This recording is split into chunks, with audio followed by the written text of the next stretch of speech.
Hi there. Following the information we provided last week about how we saved the customer around £25,000 by being able to machine their connecting rods rather than replacing them, I've got various questions asking about that particular process.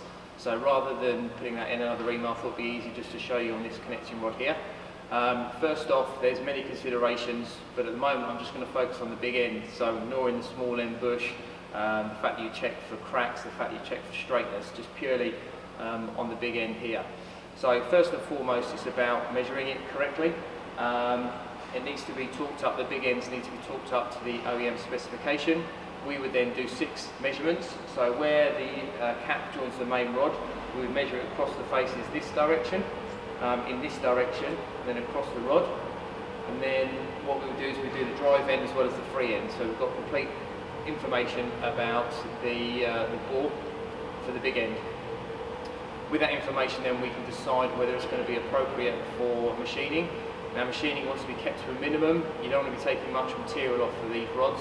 So on a rod this size, if it was 3, maybe even 5 thousandths of an inch oval, then we would consider this process, but there's also some other things to bear in mind.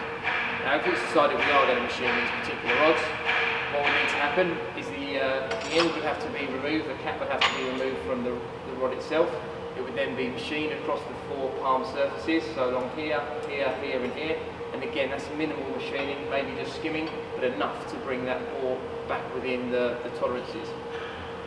Once that's happened, that can then be bored out, be machined out to give the final sizes. Before that happens, it needs to be reconnected with the big end bolts, and that needs to be torqued up.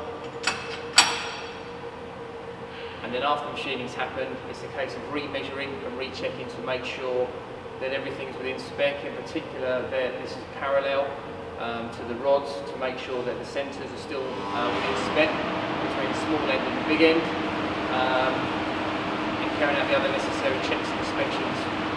Now, hopefully that gives you a bit more of an overview. If you've still got any questions or queries, feel free to drop that in the comments box or send me an email, and we'll do what we can to help you.